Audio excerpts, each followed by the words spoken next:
يا عين صاد ذكر رحمة ربك عبده زكريا. Ustaz, saya tahun depan mau menikah.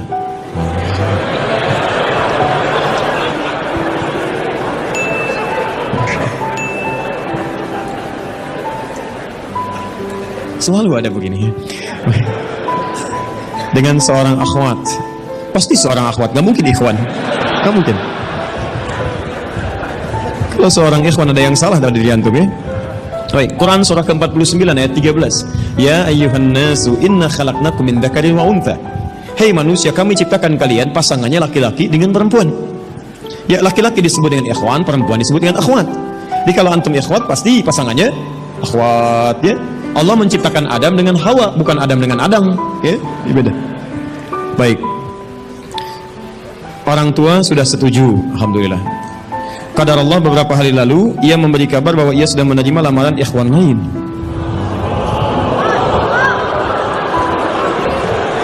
Masya Allah.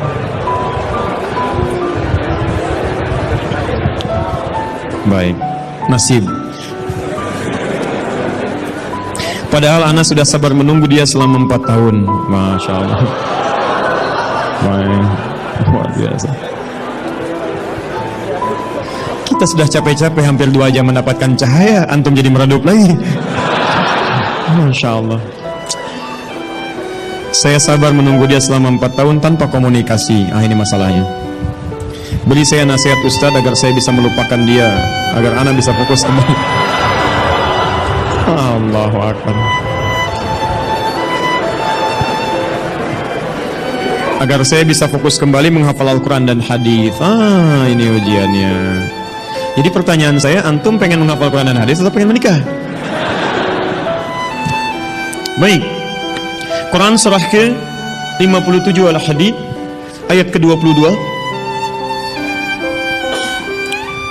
Quran surah ke-2 Al-Baqarah ayat 286. Quran surah ke-3 Ali Imran ayat 142, posisi paling kiri sebelah atas.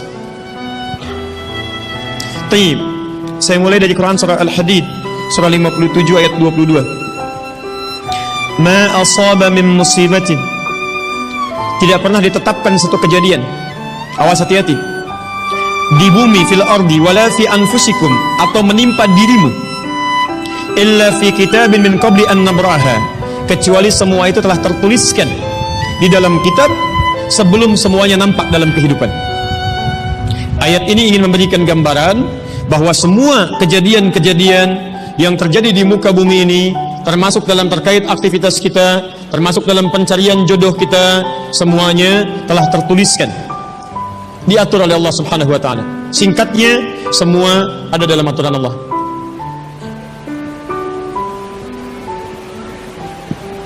Fokus.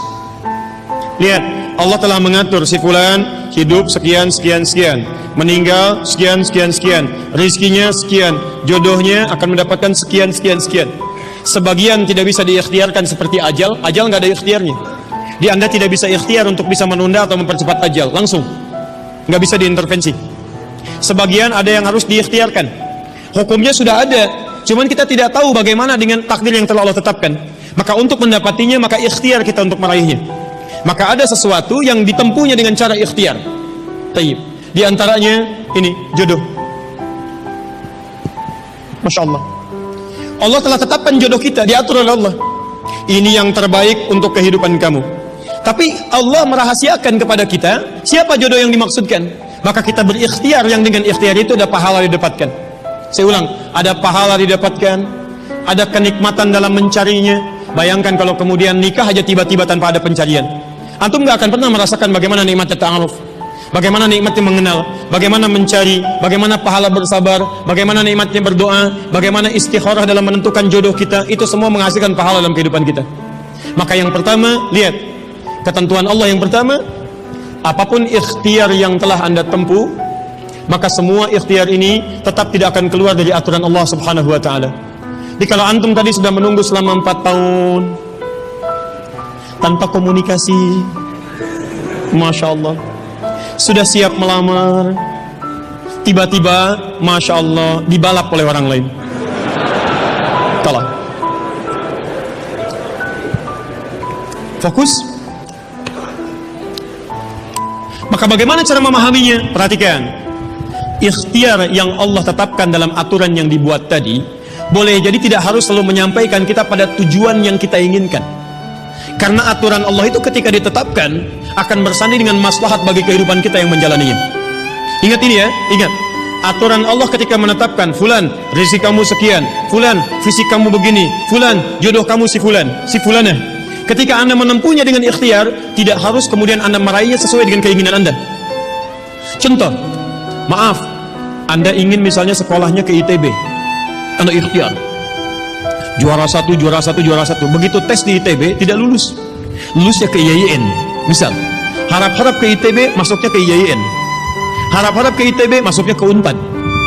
Ketika Allah kemudian menakdirkan Anda, misal keinginan Anda ke UNPAD, keinginan Anda ke ITB, tapi kemudian tiba-tiba beloknya ke UNPAD, bagaimana memahaminya? Perhatikan, kadang jalan kehidupan yang telah Allah tetapkan bukan harus menentukan hasil sesuai dengan yang Anda inginkan, tapi Allah menetapkan sesuai dengan apa yang Anda butuhkan.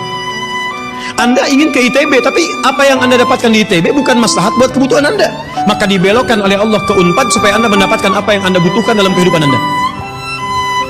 Karena Allah mengabulkan apa yang Anda butuhkan, bukan apa yang Anda inginkan. Saya ulang, Allah mengabulkan hanya apa yang Anda butuhkan, bukan apa yang Anda inginkan. Ada 3 jenis cara pengabulannya. 1, jika kebutuhan Anda sesuai dengan maslahat kehidupan Anda meminta. Maka jika keinginan Anda dalam permintaan sesuai dengan kebutuhan Anda, maka segera dikabulkan. 2, ada yang ketika Anda memohon, Anda belum sanggup untuk mendapatinya. Nanti ketika Anda mulai sanggup, disitulah kemudian Allah berikan. Antum punya anak 5 tahun, antum kaya, punya banyak uang, kemudian anak itu minta dibelikan motor, dibelikan nggak? Uangnya ada, motornya siap dibeli, anak baru 5 tahun, minta dibelikan motor, dibelikan nggak? Kenapa? Karena dia belum sanggup menggunakannya. Tapi Anda sampaikan, nah, papa punya uang, papa siapkan ya, nanti ketika sanggup baru saya berikan. Demikian ketika Anda meminta kepada Allah Subhanahu wa Ta'ala dan memohon, maaf, Anda mohon, belum dikabulkan juga. Boleh jadi bukan Allah belum mengabulkan, tapi Anda belum siap untuk menerimanya. Contoh, Nabi Muhammad SAW berdoa kepada Allah supaya kiblat dipindahkan dari Masjid Al-Aqsa ke Masjidil Haram. Kapan berdoanya? Sejak di Mekah. Kapan dikabulkan? Saat ke Madinah. Kurang lebih 3 tahun baru dikabulkan. Quran surah kedua Al-Baqarah ayat 144, paling kiri sebelah bawah. Qad nara taqalluba wajhika fis sama' falanuwalliyannaka qiblatan taradaha fawalli wajhaka syatral masjidil haram. Muhammad, kami perhatikan engkau senantiasa menengadahkan wajahmu ke langit memohon, meminta. Lihat, maka mulai hari ini kami kabulkan doamu. Mulai palingkan kiblatnya dari Masjidil Aqsa ke arah Al-Masjidil Haram. Berapa lama Nabi berdoa? 3 tahun. Nabi Muhammad SAW berdoa 3 tahun baru dikabulkan oleh Allah. Kenapa baru dikabulkan? Karena pengalihan kiblat baru sesuai dengan kebutuhan umat Islam pada saat itu setelah 3 tahun. Nabi Ayub alaihissalam, antum kenal Nabi Ayub? Kenal di mana? Kadang-kadang kenal Nabi Ayub. Luar biasa. Tadi malam di Dumai ada yang kenal Korun. Bulan lalu di Lampung ada yang kenal Fir'aun. Masya Allah. Di Pekanbaru kenal Nabi Ayub. Luar biasa. Dan siapa sebetulnya? Nabi Ayub itu diuji dengan penyakit luar biasa. Maaf, tadinya kaya, punya istri yang sangat cantik, anaknya 12. Hari yang bersamaan, hari pertama, maaf, diuji dengan harta semua habis 1 hari. Hari kedua, anak semua meninggal. Hari ketiga, diuji dengan penyakit, yang penyakitnya tidak akan pernah dialami orang setelahnya, tidak juga dialami orang sebelumnya. Berapa diuji? 20 tahun. Beliau diuji 20 tahun. Apakah mengeluh? Tidak. Kata istrinya, kalau bahasa kita, papa kan Nabi, angkat tangan papa, mohon kepada Allah, mintakan sembuh aja, sembuh. Apa jawab Ayub? Berapa lama kita sehat dan senang? Kata istrinya, Masya Allah, 20 tahun. Berapa lama kita diuji begini? 7 tahun. Kata Ayub, nanti saja. Kalau usia ujian sakit sama dengan ujian sehat, sama-sama 20 tahun, baru saya memohon kepada Allah Subhanahu wa ta'ala. Anda bisa bayangkan, Nabi Ayub, Nabi, Rasul, dekat dengan Allah, jaminannya surga, surga tingkat tinggi, diberikan ujian 20 tahun, beliau bersabar dan tetap ibadah. Antum, Masya Allah, mahasiswa, baru semester 5, bukan Nabi, bukan Rasul, surga belum jelas, amalan masih berantakan, hisab masih menegangkan, surga belum ada jaminan, baru 4 tahun.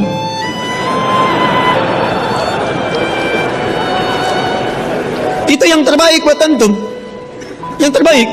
Jadi bukan berarti ketika Anda tidak mendapatkan dia, dunia hilang untuk Anda, tidak. Banyak boleh jadi itu hanya titian ajaran dari Allah supaya Anda merasakan bagaimana nikmatnya ta'aruf, supaya Anda belajar bagaimana mencari yang lebih baik lagi. Lihat kalimatnya, Quran surah ke-24 ayat 26. At-tayyibatu lit-tayyibin wat-tayyibuna lit-tayyibat al-khabithatu lil-khabithin, sebelumnya wal khabithuna lil-khabithat. Yang baik akan ketemu yang baik lagi, yang kurang baik bertemu dengan yang kurang baik lagi. Menurut Anda dia yang terbaik untuk Anda, menurut Allah dia bukan yang terbaik untuk Anda. Yang untuk Anda ada yang lebih baik lagi. Anda mau menghafal Quran, Anda mau menghafal hadis, maka Allah akan kirimkan kepada Anda yang bisa menjaga Quran dan hadis Anda. Kalau dengan 4 tahun belum bisa menjadikan Anda mendapatkan yang terbaik, tunggu. Karena yang terbaik itu lebih daripada yang mulia, akan mendapatkan masa yang cukup panjang.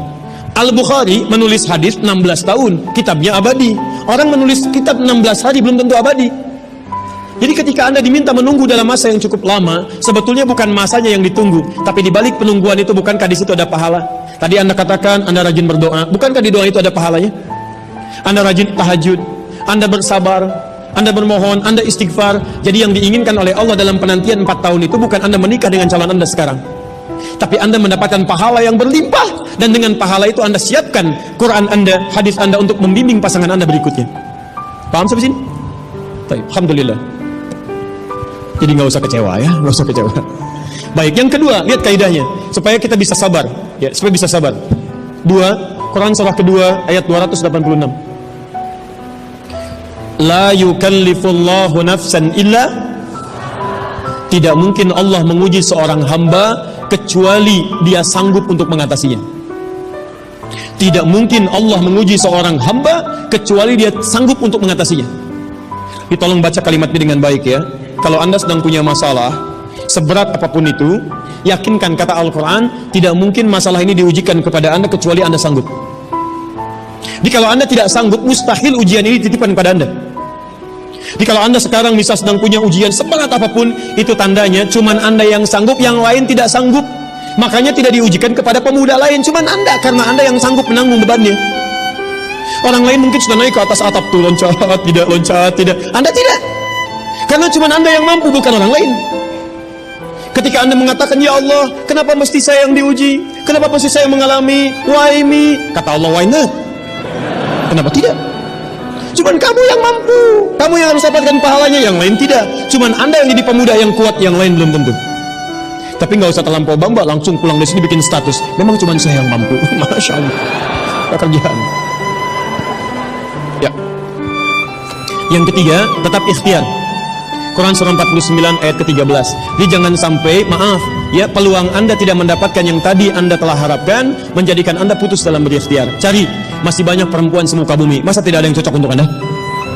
Lihat, ya ayyuhan nasu inna khalaqnakum min dzakarin wa unsha wa untha wa ja'alnakum syu'uban wa qabail lita'arafu. Hai manusia, kami ciptakan engkau laki-laki, ada perempuan jodohmu, dan kami pisahkan berbeda-beda daerah. Ya, lihat syu'ub, beda daerah, RT, RW, lurah, kecamatan, kabupaten, sampai sedunia. Kalau nggak ketemu di satu RT, cari satu RW ya, yang nanya tadi. Kalau tidak ada satu RW, cari satu kampung. Masa nggak ada yang ketemu? Boleh menikah dengan perempuan sekampung? Tidak. Masa sekampung mau dinikahi? Tidak. Batas paling maksimal 4. Sekampung tidak pilih satu dari sekampung. Sekampung mau dinikahi, Masya Allah. Silahkan cari ya. Anda tadi masih kuliah kan? Silahkan cari, barangkali ketemu di kampus ya. Boleh menikah dengan seorang anak yang sedang kuliah? Tidak, sedang kuliah masa dinikahi? Pulang dulu dari situ ya. Pulang dari kampus, baik-baik di rumah baru nikah. Ini di kampus mau dinikahi ya. Cari, silakan. Nggak ketemu misalnya, mohon maaf ya, satu kecamatan, kabupaten. Nggak ketemu, beda provinsi. Anda orang Riau, mungkin jodoh Anda ada di Jawa. Cari, ta'aruf. Nggak ada di Jawa, ada di Sumatera. Nggak ada Sumatera, ada di Papua, luas. Indonesia terbentang 5.200.000 km persegi luasnya. Kata Ahmad Mansur Surya Negara, pakar sejarah, dalam bukunya Api Sejarah, halaman ke-19, paragraf yang kedua, baris 1 sampai 3, paling kanan sebelah atas. Luas Indonesia itu daratnya 2 juta km persegi, lautnya 3.200.000 km persegi. Daratan dan lautan, masya Allah, 5.200.000 km persegi. Masa nggak ketemu? Pulaunya 13.677 pulau. Itu belum termasuk Pulau Gadung dan Pulau Gebang. Ada semua. Nggak ada di Asia Tenggara, nggak ada Asia Tenggara di Asia, nggak ada Asia Amerika, nggak ada Amerika di Eropa, nggak ada Eropa di Afrika.